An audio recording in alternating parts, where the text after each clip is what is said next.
remind us, the media was actually really fucking bad. Yeah. I mean, this is one of the things that I was very surprised to read in their piece, was totally discounting the power of the mass media. And, discounting it on an instrumental level as to how it affected his campaign, and discounting it on a structural level as to how it actually sorts political lenses in American politics. So everybody knows those statistics about how, Joe Biden got $70 million worth of so-called earned media 2 days before Super Tuesday. That's nearly half of what Bloomberg spent on his entire ad budget. Everybody knows that Bernie got less airtime than any other candidate for the entire first half of his campaign until he won Iowa. It was ridiculous that we could pretend that has no effect on voters, right? And the truth is that, the campaign itself could have made more use of television ad dollars and could have, pushed more money into television ads.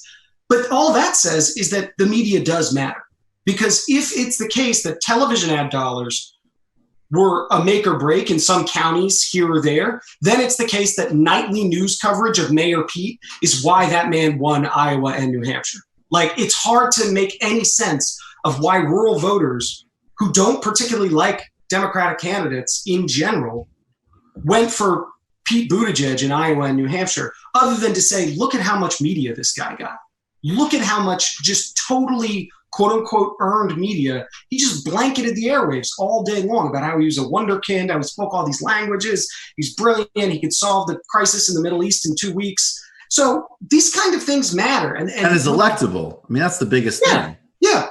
He comes and off. That was Biden's, But he comes off as electable. And then the larger problem, and you bring up the electability thing, if the liberal media or the nonpartisan media is crowing for 4 years straight that the only thing that matters is getting Donald Trump out of the White House, well, then you're training voters to think that, what I need to look for in a candidate is who can get Trump out of the White House. And guess who's telling you who can do that? The same media that told you that that's the most important thing.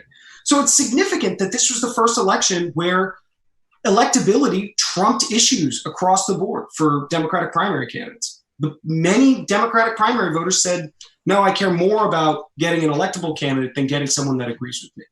And that shows you how deep that shift in the liberal media narrative was, how effective it was. And then beyond that, if we zoom out even more, the mass media, the mass political media, since at least the 1980s, focuses on no substantive political debate whatsoever.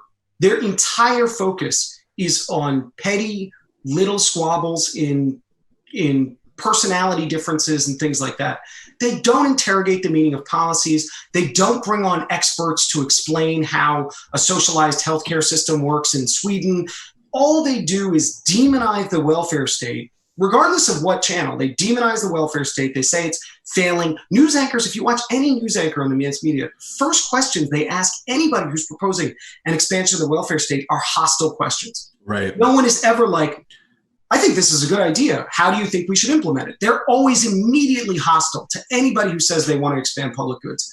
So to me, from the macro to the micro level, the media has played such an insidious role in American public life and has really distorted the politics of our country and the way we think about politics, political parties, and candidates. It's hard to undo that with, social media and Twitter and Facebook. And I think that's where maybe some of the campaign and those of us who got excited were, we were wrong or deluded at times. I mean, this stuff is still incredibly powerful, but that's kind of the point.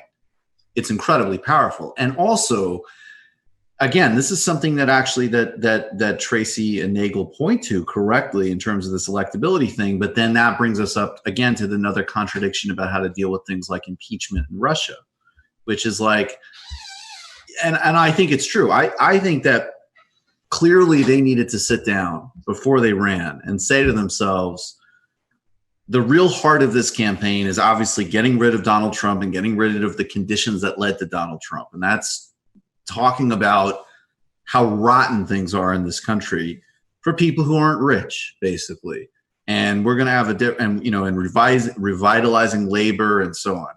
no doubt about it. And then at the same time, okay, shit, 2018, a bunch of affluent suburbanites with no economic agenda, they're the reasons the Democrats won the House. How do we synthesize those things in a primary? Now, I think it was, and I think they, obviously they tried to, and Bernie did use that rhetoric of Trump and the conditions that led to Trump, but they needed to have a much frankly, more staid message, in my opinion, essentially pretending that what they did was what they were doing was in some type of way, the only chance of a return to normal was through this reform path, was basically the contradiction that, the circle they needed to square. I think that's true. And I think all of the kind of revolution rhetoric and a whole bunch of other things, and not having speeches be vetted at rallies, like, I agree. I 100% agree.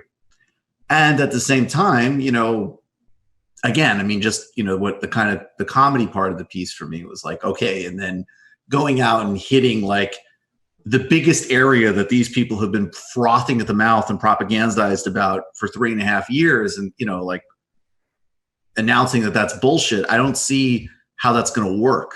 Right. You needed to somehow appeal to that normality sense. And I think actually this is going to be a bigger problem beyond Bernie, because somehow it's going to need to be that these big reforms are not taking us off into some, odd future that folks, don't necessarily want, but actually are going to be the stabilizers that allow them to have some sense of continuity in what they like. Yeah, I think that's right. And I think, look, Bernie tried his best at the beginning of the campaign to say that I am the Trump slayer. I am the one who can beat Trump and return us to a reasonable semblance of, political life and expand democracy, expand rights, expand our freedoms, and give us some public programs and social goods that we've long been denied as Americans. But the challenge is always that, like, again, it's really hard to make that case when the entire political class and the media class have come up with a narrative that says the only way to win is by moderation, right? The only way to win is to be moderate on policy. And this is how you get this odd contradiction that people are struggling with, which is, how is it possible that a majority of Americans consistently say they support Medicare for all, they consistently rate healthcare as a top issue, and they consistently said that Bernie was the person they trusted most on healthcare, and they voted for Joe Biden. And again, it comes back to, if they think Joe Biden is electable because Joe Biden is moderate, then they're going to try to reach it. Look, liberals were shocked, truly shocked by Trump. It really, really upset their sensibilities, it upset their political compass, and it made a lot of them think and doubt, average Democratic voters think to themselves, and I think this has a lot to do with the electability argument, why Biden ended up on top. It made them think, look, I like these things, but how the hell am I going to win over these Trump voters? I have to get some of those Trump voters to vote for my candidate. How the hell could I do that? And they think the way to do that is by moderating. That's the way that they're told you win over people, is to moderate your politics. And so it makes sense that a lot of them, even though they supported Sanders personally, they voted to say, I'm going to vote for the more moderate candidate. I'm going to vote for the guy I think that's electable. To me, it's a really tough thing to change in the span of 4 years. But then the funny thing, though, then is the inverse from the polling that basically tells us that the actual moderate, to the extent that even exists in the country, is basically, socially moderate and potentially economically progressive. Right. So it's always the opposite of what the media's thing is like any social progress trend imaginable, ultra liberal, and then we never tax anybody, right? That's quote unquote moderate, even though every piece of empirical data we have is just the opposite of that. Yeah, and that's the case that we have to make, right? Like, I think there's a lot of really great research on why it's so hard for Democrats to win rural areas. And, we touched a little bit on the rural question, but like, it is a structural fact that the Democratic Party is poison in rural areas. It can win, it can run up the score in presidential popular votes. It can run up the score in every major city in the country and still lose state house votes by wide margins, still be completely incapable of winning the Senate, and still lose the Electoral College. And, I think we may see a repeat of that this time, and even more, and an even greater exacerbation of the urban-rural divide if Biden loses to Trump on electoral votes. We'll see tallies in the cities for Biden go through the roof, and in rural areas be not even able to register. So the structural problem of the urban and rural divide is a real serious one. But many of the political commentators, when they look at this, their solution is always the same, which is, well, the Democrats are too left-wing to win rural voters. But when you look, as you say, when you look at the data, it doesn't really turn out that way. The reality is that on most economic issues, those people like what people like Bernie Sanders have to say. In fact, he still had, of all the Democratic candidates, when polled, he was still the top one for rural voters. Even though those voters didn't turn out to vote for him in the primary, he was still the one that was preferred the most among rural voters. So there's a way of front-loading an economic agenda that speaks to rural people and says, look, rural working class people says, look, we know that you're not happy with the Clintons. We know you're not happy with the Bidens. And we know you're not even very happy with the Obamas of the world. But you do agree that we need more public goods, a stronger social safety net, higher wages, and we need to rebuild our manufacturing core. We are the party that cares about doing those things. But the Democrats don't want to do that because their game is to win the margins in the suburbs, right? Their strategy is specifically tailored on winning the group that is moderate on both social and economic issues, which is the suburbs of major cities, right?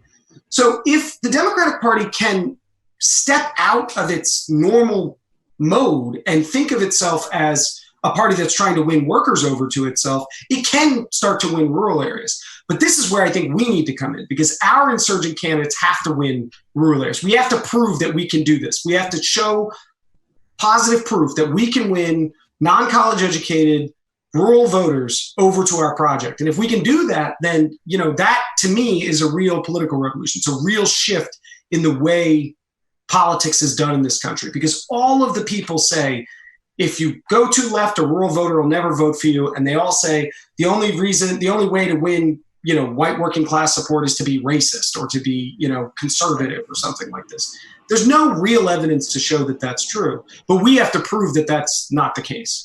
That's actually another really important part of the piece. And maybe I want to get more specifically to trade unionism stuff at the end, but I think this is really important because it's an answer to, a lot of ridiculous and unhelpful caricatures that you hear from the left. And it's also a great rebuke of a lot of mainstream essentialist narratives, which is that basically America's working class writ large is, I'll keep saying, I'm saying socially moderate and tolerant in a positive sense.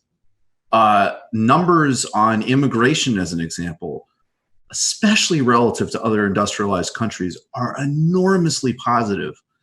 And I want to add a frame. I think I think Benjamin Fong put it this way. Ben Fong, I think. I don't have it in front of me, but I've been, I think in the bellows, I think. Maybe it was damage. Forgive me. But very helpful sort of way of delineating three things. So there's an economic base. And you and I have been saying, a lot of people I think have been sort of saying like, okay, the economic base, the universal reach of programs like single payer or persuading people that unions are probably a good idea, which, is sort of happening now. And then a clear and uncompromising, and this is, this is a fight that we'll have if we'll have it. And obviously, there's serious elements of the Republican Party that want to have this fight. And I think you can't deny that, and it's delusional to deny it, that the rights revolution of the 60s and what has flown out of that in terms of saying that we are going to have a civic and legal equity in this society across the board. And we're going to have strong protections, whether, civil rights, voting rights, and every type of civic equity across any kind of metric, race, gender, and so on. That those two things are, and then there's like the culture of wokeness, right? This culture of, policing people's conduct and language. And so, and again, it's like, just looking at it objectively, this stuff is enormously unpopular. Like poll numbers endlessly show it, anecdotes endlessly show it. I think even in the kind of pop, representations show it, that even like, sometimes the amount of conversations that take place around quote unquote woke issues that are actually not even dealing with serious substantive threats to people's rights, but like, petty controversies or gossip or whatever is just repulsive and off-putting. And I think a very easy way of sort of delineating these three things. And I wanted to run that by you in light of also your emphasis on the numbers, that there's a lot of ground to be made in this country when it comes for big buy-in for, maybe not every single aspect of being, people are going to have different, attitudes, cultural expressions, whatever. But it's like, I'll stop rambling in a second. But I mean, I know people who are, as an example, like they're Orthodox Jews. They have pretty conservative private lives, and they are not interested necessarily in, any number of sort of ways of being more, socially enlightened in their attitudes, including ways, obviously, I find enormously off-putting, right? They're not also interested in, hearing that the earth isn't 6,000 years old. But in their cases, they're absolutely open to voting for Democrats. They usually do. They have zero question and an objection that on legal, political, and civic levels that every single human being needs to have full rights and recognition across the board. And they certainly think that everybody should have robust public goods across the board. Why am I having any argument with them about their private attitudes? It's just irrelevant. And at a cost for the other two things, because this is the point of your piece. This is what Republicans want to be doing all day, even as they substantively get rid of public goods and actually genuinely assault substantive rights, whether it's of asylum seekers or voting rights or anything else. Right. Yeah. I mean, there's a couple different ways to sort of tackle this, right? Like, yeah. The one thing that I always say, like the example I always give is when people say like, well, what do you mean? Does it mean that you want to throw you want to throw certain groups under the bus by not fighting the culture war? It's like, of course not. That's a ridiculous and hysterical way of reading that argument. But here's an example, right? The Republican Party wants and has always wanted to destroy OSHA and workplace safety legislation, right? They want to get rid of all of it. Anything that has to do with safety on the job, they want to get rid of it instantaneously, right? So I'm going to turn a light on here. The Republican Party loves to tear up any kind of regulation on workers' rights. Do they ever campaign on it? Will you ever hear a Republican going out saying, I want to destroy your rights on the job? No, because they know it's horrendously unpopular. Yet we can be sure as shit that every time one of those motherfuckers gets in office, they will do exactly that. They will tear up your union card. They will make sure that you have low safety regulations. They will make sure that anything that you try to do to fight back against the corporate system is illegal, right? So why it's so hard for people on the left to think about this in the same mechanism, which is to say that why campaign on unpopular things? You just shouldn't campaign on the parts of your agenda that are unpopular, even if they really matter to you, even if they're things that you personally think are very important. If they do not speak to a constituency, if you cannot mobilize working people around that program, it's just really not something that you can campaign on. I'm sorry, this is politics. It's not, it's not Reddit. It's not where you get to go find your niche and be happy in that little bubble. You have to appeal to people that are much larger, constituencies that are much bigger than you and your friends. So to me, the narrative of like, well, if we say we're getting rid of the culture war, it means we're throwing all these people under the bus. It's just not true.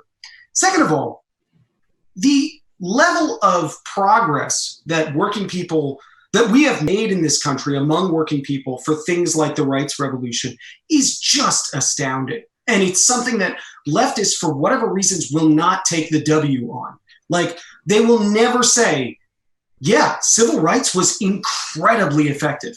Yeah, actually, we won some really impressive gains in terms of the internal culture in this country and the way that attitudes towards a whole host of minorities have developed, right? It is just a fact that the American working class is the most socially and culturally enlightened in the world. You can't prove it to me otherwise.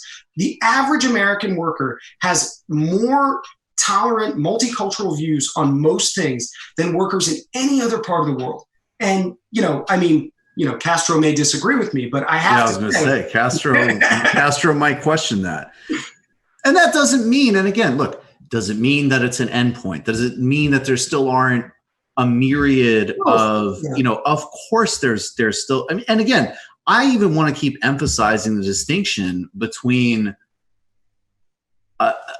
sort of personal moral projects and the realm of that in politics to begin with, even including, again, I'm stipulating really, really fucked up and, like, even in some cases, just like bad stuff or stuff that isn't bad, stuff that just shouldn't matter to you, or stuff that's great, but is not necessarily in the realm of political trajectory. And I think actually, to me, as someone, and I know to you, that is actually, I see a backlash at times where it's like, no, actually, what a Trump administration or a Republican Supreme Court is doing on voting rights is a serious rights threat. Yeah. What is happening in terms of even the modest moves that the Eric Holder Justice Department made on police departments and how they've been reversed by Sessions. I mean, these are serious things that to me flow in that second context of substantive rights revolution, which is in the best tradition that I think we're trying to evoke here of people like A. Philip Randolph, is connected and is inseparable from a broader fight and a broader struggle. And I just think, but in this sort of like broader realm of personal, political, pop culture stuff, we have to just be laissez-faire. And we have to recognize that in an open society, people are going to constitute themselves into a variety of different groupings. They're going to have different social practices, different languages, and they're going to flow in different ways. And that has to be okay. And it has to not be the base upon which, your politics flows. It's because it's both a disaster in of itself. And I think also what you're saying is really important, that it isn't taking obvious W's like, wow, a lot of voters are actually opposed to like putting children in cages. And that does not mean that the next step is you go and you demand that, like a nation state doesn't exist. Right. That's not your opening for, right. This is why we have to get rid of America, KKK. Yeah, exactly. Okay, whoa, yeah. Calm down. And I'll do two more anecdotes from the old sort of civil rights lefties. It's like, Michael Harrington used to always say that I don't know how socialists are expected to change the country if they're always talking about how much they hate its residents. Right. Like, how on earth are you expected to win people over if you're constantly harping about how awful American people are? Absolutely. Just idiotic. But the other thing I want to say, because this was a point you made earlier, is, Bayard Rustin made this brilliant point about racism in American society. He said, look, racism is always going to be present in any society that has scarcity, because it is a rational way for people to make sense of why they don't have something that other people have. They just look around them and they pick a group and they say it's their fault, right? It makes sense to them to do that. It happens everywhere in the world, right? And Rustin's point was not, Rustin said, the point is not that we will be able to completely eliminate the kernels of racism in people's mind. The point is to reduce the economic foundations of it manifesting politically. Because if you can bring it down to an irreducible minimum such that nobody can organize on it, such that no consequential political action is taken on the basis of those prejudices, you've had a significant victory. You've had a really, really significant victory in your society. And that is what we haven't done, right? Like anybody who is shocked by the Trumps and Orbans and other right-wing populists of the world, all you have to do is look at the economic foundations of those societies. The absolute rot of the economic foundation of a society allows right-wingers to organize racism politically. And when you can organize xenophobia and organize these things politically, then they're dangerous. Because instead of somebody just having private prejudices, they're using those private prejudices to craft policy, right? So our job is not to say everybody's got to have their slate wiped clean in order for them to have some sort of perfect project. Our job is to say we need to reduce the possibility of politically organized xenophobia and politically organized racism and bigotry and et cetera, et cetera.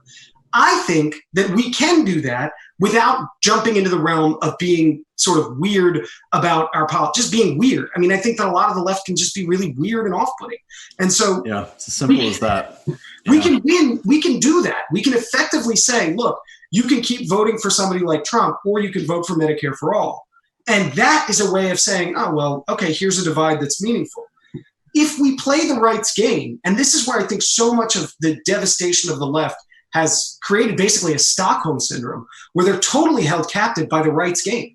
So the right says, oh, the left wants to kill babies. And the left often responds by saying, yeah, we do. And it's totally insane. But it's the way in which the right has so captured the media narrative that many people on the left think that the way that you respond to that is by being more outlandish, by like sort of sticking it to them and being even more like crazy about your political positions. But really, people don't want to hear that. The way you win is by shifting the terms of the debate entirely, by putting the terms of the debate on footing where you can be in the majority, by putting the terms of the debate in footing where the Republicans have to say, no, we hate Medicare for all, repeatedly, on camera, over and over and over again. That's how we win. We're never going to beat them at their culture. They're always going to find some new thing to be hysterical and upset about, and we're always going to have to be like, I didn't even know that was a thing. I didn't even know that was right. That's 100, and also the ways in which even the, like, you know, how they do it. Like, yes, if you say, no, we want to kill babies, then okay, we're at, you know, a ridiculous ideological standstill. But then if you say, like, actually, we all know that a vast majority of people recognize that that's a necessary procedure, right, to be safe and be legally available, and people shouldn't be, you know, shamed or harassed about. And you could think whatever you think about that, because even plenty of people who think it is morally wrong don't question the legality of it. And they also don't question, by the way, another way you could flip it is they also don't question when they see fucking assholes out harassing people and terrorizing women in front of a clinic, because that's them. And you can allow them to be the weirdos. Right, exactly. You're freaks. Yes. You're sexist freaks. You're bothering people. You're not being normal. Stop being a fucking weirdo. And and of course we're there because, you know, it's a policy and we're going to protect it and so on, obviously. But like, we're going to get back to the business of getting everybody all the healthcare they need. Right. I guess you want to be some type of like, you know, goofball Al-Qaeda. Right, exactly. Sure. And that's the way, and that's the way you frame it. You don't cede to their terms of debate, which essentially say that your position is already insane.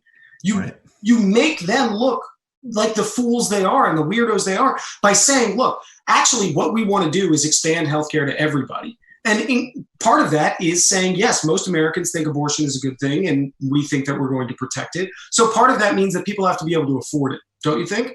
Because you can't really say that it's a right if people can't afford the damn thing. That's a way of actually getting beyond the like simple culture war nonsense of screaming back and forth at a dinner table where nobody is convinced of either person's argument. You have to be able to put yourself in a position to win a majoritarian argument. You can't put yourself in a position to just respond to everything the right is saying about you. And I think because of the weakness of the left, it's that reactive relationship with the right that gives many leftists this feeling of like, we have to say more outlandish things than what the right is saying in order to compete with them.